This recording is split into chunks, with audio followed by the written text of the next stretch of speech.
Ya, bismillahirrahmanirrahim. Alhamdulillahirabbil alamin wassalatu wassalamu ala sayyidina Muhammadin asyrafil anbiya'i wal mursalin wa ala alihi wa sahbihi ajma'in. Okey, Baik. hari ini kita akan masuk mata pelajaran yang seterusnya iaitu tauhid. Okey, seperti biasa, kita baca doa terlebih dahulu. Saya baca doa, saya minta untuk murid semua aminkan bacaan doa yang akan saya bacakan. أعوذ بالله من الشيطان الرجيم بسم الله الرحمن الرحيم اللهم افتح علينا حكمتك وانشر علينا من خزائن رحمتك ربنا اشرح لنا صدورنا ويسر لنا أمورنا اللهم أخرجنا من ظلمات الوهم وأكرمنا بنور الفهم وافتح لنا بمعرفة العلم ونور قلوبنا وسهل لنا أبواب فضلك يا أرحم الراحمين آمين آمين يا رب العالمين.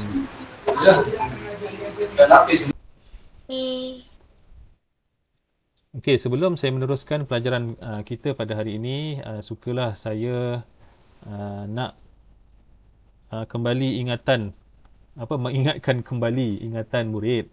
Eh, Tersalah cakap pula. Mengembalikan ingatan murid akan pelajaran yang lepas yang telah saya ajar, iaitu muka surat 25, tajuk beriman kepada kitab.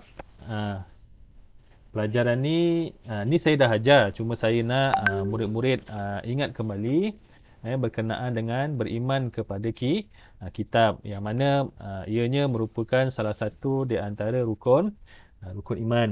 Okey, jadi saya harap murid-murid ingat apa yang telah saya ajarkan pada PDPR yang lalu. Okey, hari ini kita lihat murid-murid boleh rujuk muka surat 9, 29, pelajaran yang seterusnya. Muka surat 29 yang bertajuk kitab-kitab yang diturunkan Allah kepada Rasulnya. Okey, hari ini kita masuk tajuk yang seterusnya. Masih lagi tajuk beriman kepada kitab, iaitu kitab-kitab yang diturunkan Allah kepada Rasulnya. Okey, kita lihat yang pertama, nombor 1.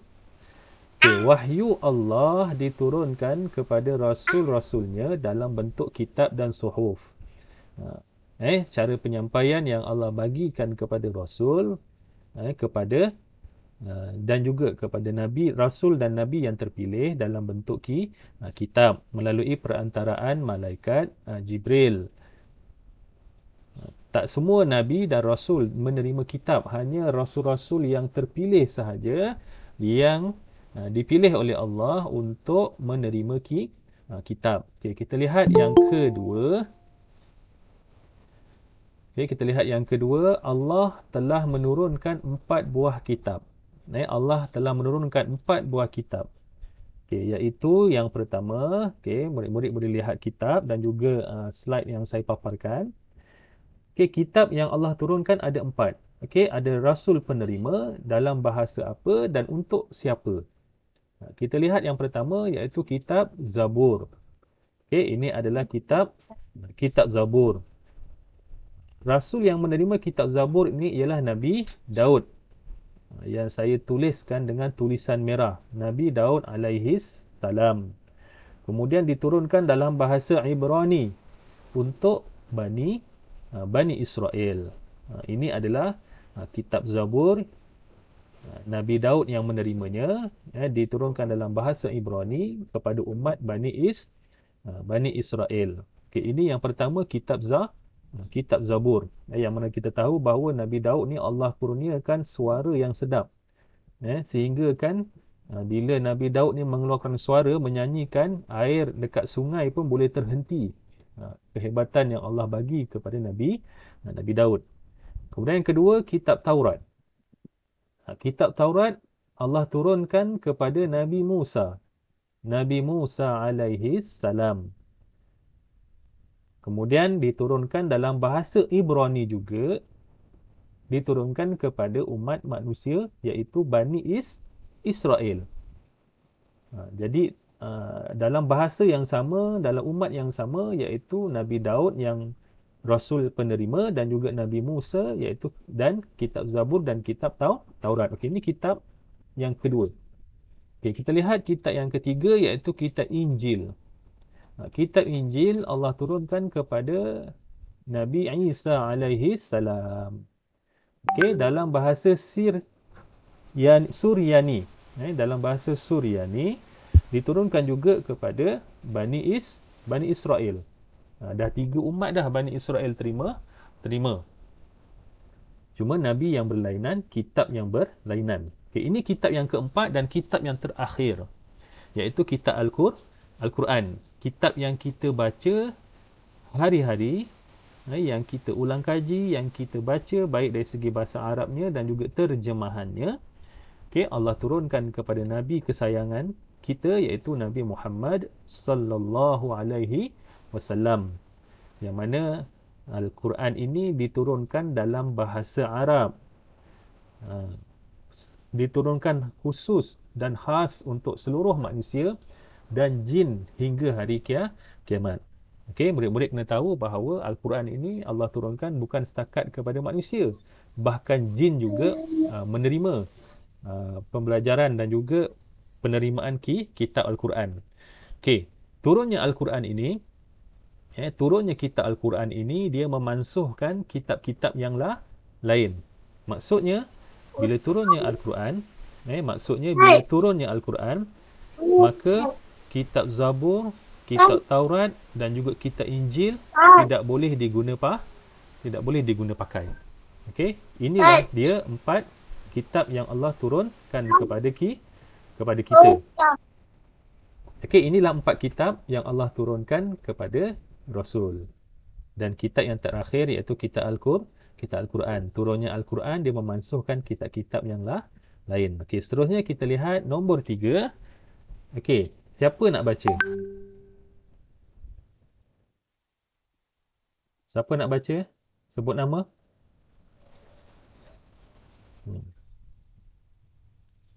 Tak ada ke? Tak ada yang berani mencuba nak baca? Cikgu saya. Siapa nama? Aisyah. Aisyah. Okey, silakan Aisyah. Bagus. Baca. Kitab ini mengajar manusia bagaimana untuk mengenal sebagai pencipta alam yang Maha Agung dan cara mengesakannya. Okey. Terima kasih Aisyah. Okay, yang ketiga, kitab ini mengajar manusia bagaimana untuk mengenal Allah sebagai pencipta alam yang maha agung dan cara mengesakannya. Sebab itu Rasulullah bila diutuskan menjadi Rasul, perkara pertama yang dibuat, yang diajarkan kepada umatnya ialah berkenaan dengan akidah.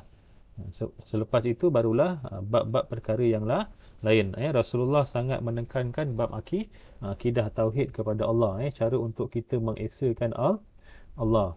Sebab itu apa yang ada dalam Al-Quran cukup mencakupi dalam kehidupan kita. Sebab itu Al-Quran sesuai mengikut zamannya sehinggalah hari kiamat. Jadi kita lihat yang seterusnya, yang keempat.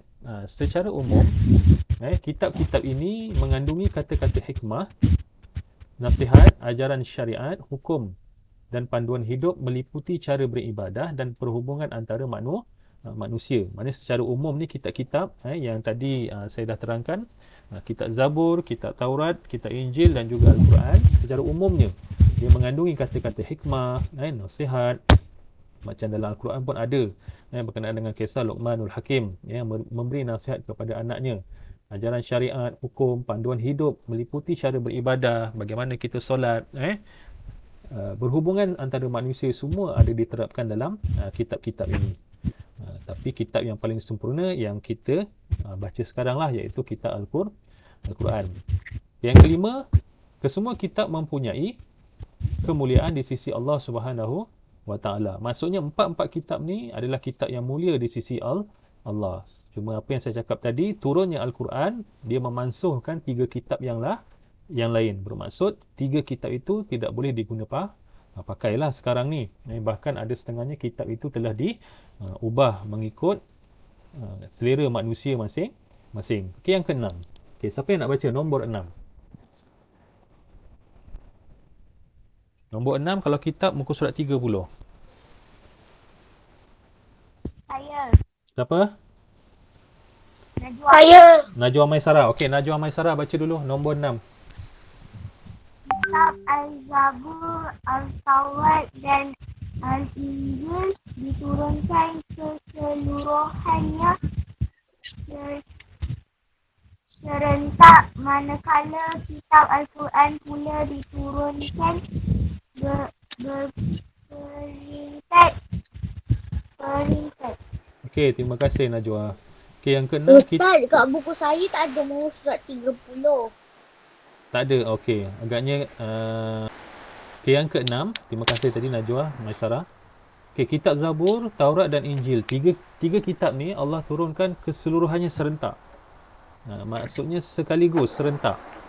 Dia sama. Dia tak ada macam Al-Quran. Kalau Al-Quran ni dia lain. Al-Quran diturunkan oleh Allah secara berperingkat-peringkat. Selama berapa tahun? 23 tahun. Quran turun berperingkat-peringkat. Sikit, sehinggalah lengkapnya Al-Quran yang kita baca sekarang. Iaitu sebanyak 114 surah. Mengandungi 30 juzuk. Itulah. Okey, yang ke-7. Siapa nak baca nombor 7? Saya. Siapa nama? Kisha. Oh, Kisha. Okey, Kisha baca. Kitab yang Kisha baca dulu, Kisha.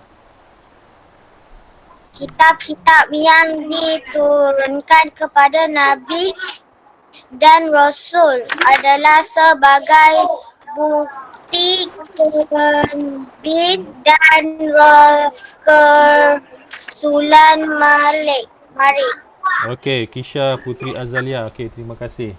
Okay, yang ke-7, kitab-kitab yang diturunkan kepada Nabi dan Rasul-Rasul adalah sebagai bukti kenabian dan kerasulan mereka.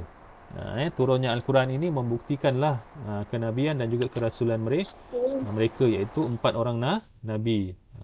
Cumanya Nabi-Nabi lain dia tak ada kitab sebagaimana 4 orang Nabi. Itu perbezaannya. Okay, seterusnya kita lihat yang pertama iaitu kitab Az-Zabur. Okey, yang pertama kitab Az-Zabur diturunkan kepada Nabi Daud AS untuk kaum Yahudi atau Bani Israel sahaja. Tidak kepada kaum-kaum atau bani-bani yang lain. Allah khususkan penurunan kitab Zabur ni hanyalah kepada kaum Yahudi atau Bani Israel sahaja. Khusus iaitu kepada Nabi Daud AS. Okey, yang kedua, siapa nak baca? Yang kedua. Ustaz, buku surat berapa? Kalau kitab muka surat 30. Saya. Kandungan kitab ini adalah lebih besar jika dibandingkan dengan kitab Taurat dan Injil. Okey, terima kasih. Nombor 3 tadi nombor 2. Okey. Kandungan kitab ini adalah lebih besar jika dibandingkan dengan kitab Taurat dan Injil. Dia punya kandungan, maksudnya dia punya cerita, dia punya isi-isinya lebih besar daripada Taurat dan juga Injil. Itu yang kedua. Okey, yang ketiga, kitab Zabur mengandungi perkhabaran. Kitab Zabur mengandungi perkhabaran. Okey, kitab Zabur ni mengandungi perkhabaran, cerita, zikir dan doa. Okey, ini kitab Zabur. Okey, kita lihat yang seterusnya, firman Allah Subhanahu wa taala dalam suratul Isra, a'udzubillahi minasyaitonir rajim. Bismillahirrahmanirrahim. Wa rabbuka a'lamu bima fis samawati wal ard wa laqad faddalna ba'dhan nabiyyina 'ala ba'd wa atayna Dawuda zabura. Artinya, dan Tuhanmu lebih mengetahui akan sekalian makhluk yang ada di langit dan di bumi, dan sesungguhnya kami telah melebihkan setengah nabi-nabi atas setengahnya yang lain, dan kami telah memberikan kitab Zabur kepada Nabi Daud AS. Ini ada diterangkan dalam kitab Al-Quran, iaitu yang diturunkan kepada Nabi kita, Nabi Muhammad SAW. Okay, seterusnya kita lihat kitab Taurat. Okey, kita lihat yang pertama. Okey, siapa nak baca?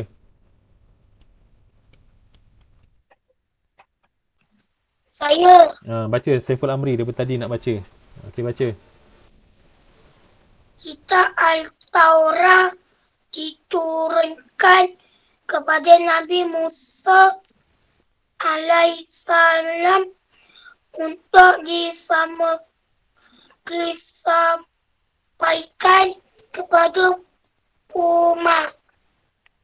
Kaumnya. Okey, terima kasih Muhammad Saiful Amri.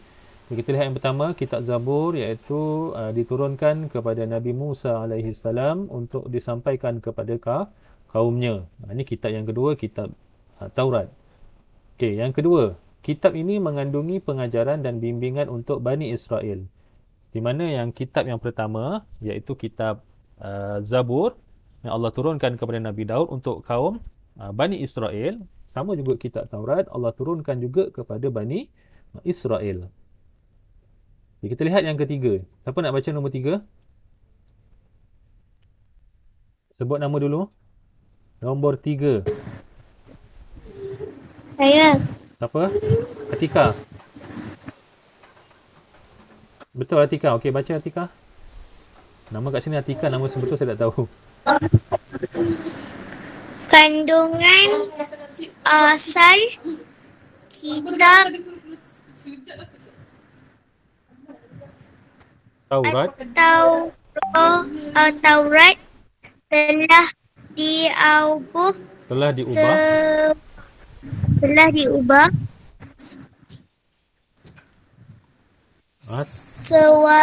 sesuaian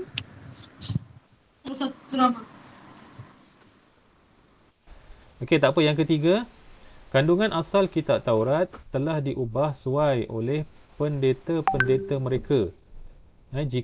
Jikalau pun kitab ini masih ada masa sekarang, ia bukanlah Taurat yang asli. Kitab Taurat ni ada sehingga sekarang. Cumanya kitab ini tidak boleh diguna pakai. Sebab kitab Taurat yang asal telah diubah oleh pendeta-pendeta mereka mengikut kesesuaian mereka. Sebab tu saya tekankan tadi di awal, turunnya kitab Al-Quran, sekarang ni kitab yang terakhir, turunnya kitab Al-Quran, dia memansuhkan kitab-kitab yang lain. Walaupun ada kitab Taurat sekarang ini, tapi telah diubah. Okey, yang keempat, perkara yang diubah dalam kitab ini ialah mengenai syariat Nabi Musa alaihissalam, perkhabaran tentang Nabi akhir zaman Nabi Muhammad sallallahu alaihi wasallam dan keterangan tentang keesaan Allah. Itulah yang perkara yang telah diubah. Tu saya cakap tadi, telah diubah mengikut selera mereka, ikut suka mereka lah. Okey, yang kelima, kita wajib percaya bahawa Allah telah menurunkan kitab Taurat kepada Nabi Musa alaihissalam walaupun kita tidak boleh mengikuti apa sahaja isi kandungan kitab ini. Walaupun kitab Taurat ini tidak boleh diguna pakai sekarang ini, kita wajib percaya, wajib mengimani bahawa Allah telah menurunkan kitab Taurat yang asal kepada Nabi Musa. Yang keenam, ajaran yang terkandung dalam Taurat ini tidak boleh diguna pakai lagi pada masa kini kerana telah dimansuhkan dengan Al-Quran. Seperti mana yang saya jelaskan tadi, turunnya kitab Al-Quran ini dia memansuhkan kitab-kitab yang lain. Yang ketujuh, kitab Taurat merupakan kesinambungan kitab yang terdahulu iaitu Zabur. Dia sambung daripada kitab Zabur. Okey, firman Allah Subhanahu Wa Taala, saya bacakan dia punya erti sahaja. Sesungguhnya kami telah menurunkan kitab Taurat yang mengandungi petunjuk dan cahaya yang menerangi dengan kitab-kitab itu nabi-nabi yang menyerah diri yakni kepada Allah, menetapkan hukum bagi orang-orang Yahudi dan ulama pendeta-pendetanya sebab mereka diamanahkan memelihara dan menjalankan hukum-hukum daripada kitab Allah itu, dan mereka pula adalah menjadi penjaga dan pengawasan dari sebarang perubahan. Inilah berkenaan dengan kitab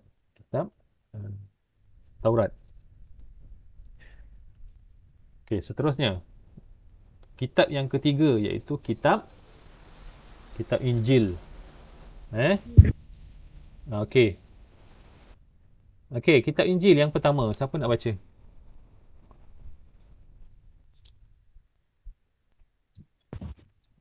Tak ada saya sebut nama ni. Siapa nak baca nombor 1? Tak ada. Akilah baca, Akilah. Kitab Injil diturunkan kepada Nabi Isa alaihissalam untuk disampaikan kepada kaumnya Bani Israel. Okey, terima kasih Akilah. Okey, kitab Injil iaitu kitab yang ke-3. Diturunkan kepada Nabi Isa alaihissalam untuk disampaikan kepada kaumnya Bani Israel. Maknanya 3 kitab yang Allah turunkan semuanya kepada Bani Israel. Cumanya dalam bahasa yang berbezalah. Ada yang kalau Nabi Daud dengan Nabi Musa dalam bahasa Ibrani, sementara Nabi Isa dalam bahasa Suryani. Yang kedua, kitab ini mengandungi keterangan dan hukum khusus untuk umat Nabi Isa sahaja. Seperti mana yang kita tahu bahawa 3 kitab yang Allah turunkan ini kepada kaum ataupun umat-umat yang tertentu sahaja. Dia tidak macam Al-Quran. Al-Quran ini diturunkan kepada seluruh manusia, sama ada beriman ataupun tidak. Kepada seluruh manusia. Ketiga, pengikut Nabi Isa AS telah mengubah suai kitab Injil untuk dijadikan panduan agama Kristian. Sama juga macam kitab Injil, kitab Taurat, sama juga telah diubah ikut kesesuaian mereka. Dan kitab Injil pun sama. Kitab yang telah diubah untuk panduan agama Kristian. Inilah yang berlaku sekarang. Seperti mana yang sehinggakan agama Kristian menganggap bahawa Isa itu anak Tuhan kan. Sebab itu turunnya suratul Ikhlas. Qul huwallahu ahad. Allah itu tidak beranak dan tidak diperanakkan. Yang keempat, antara perkara yang diubah suai dalam kitab Injil adalah menyatakan Nabi Isa adalah anak kepada Tuhan. Macam saya cakap tadilah. Dia menyatakan bahawa sebab Nabi Isa ni dia dilahirkan oleh ibunya Maryam. Maryam dia tak ada suami. Maknanya Nabi Isa ini lahir tidak berbapa. Sebab itu orang Kristian menganggap bahawa Isa ini anak Tuhan. Tapi sebenarnya bukan. Bukan. Sebabnya bila Allah hendak menjadikan sesuatu itu tak mustahil baginya. Dia boleh buat. Sebab itu adalah kuasa dan kehendak Allah. Yang kelima, sebab berlakunya penyelewengan ke atas isi kitab terdahulu, Taurat dan Injil, ialah berpunca daripada rasa dengki golongan ahli kitab terhadap pelantikan Nabi akhir zaman, iaitu Nabi Muhammad SAW dari bangsa Arab. Sebab itu mereka rasa dengkilah. Patutnya kenapa bukan daripada Bani Israel, bukan daripada kalangan mereka. Kita tahu bahawa Nabi Muhammad adalah keturunan bangsa Arab Quraisy, bukan daripada kalangan mereka. Yang keenam, kita wajib percaya bahawa Injil adalah sebuah kitab yang diturunkan oleh Allah kepada Nabi Isa AS. Wajib percaya. Walaupun kitab itu sekarang telah diubah suai mengikut agama mereka, agama Kristian, tapi kita wajib percaya bahawa kitab Taurat diturunkan oleh Allah kepada Nabi Isa. Cumanya, kitab-kitab itu telah diubah suai mengikut kehendak ataupun mengikut nafsu-nafsu mereka. Yang ketujuh, ajaran yang terkandung dalam kitab Injil itu tidak boleh diguna pakai langsung pada masa kini kerana ia telah dimansuhkan dengan turunnya Al-Quran. Penekanan diberi kat sinilah berkali-kali. Turunnya Al-Quran, dia memansuhkan kitab-kitab yang lain. Maksudnya kitab Zabur, Taurat dan Injil tidak boleh diguna pakai sekarang ini. Sebab kitab yang diguna pakai sekarang ini adalah kitab Al-Quran, iaitu kitab Al-Quran yang diturunkan oleh Allah kepada Nabi Muhammad SAW. Okey, itu saja untuk hari ini. Untuk perkara tauhid. Boleh faham tak? Ada apa pertanyaan? Tak ada. Okey, tak ada Semua faham?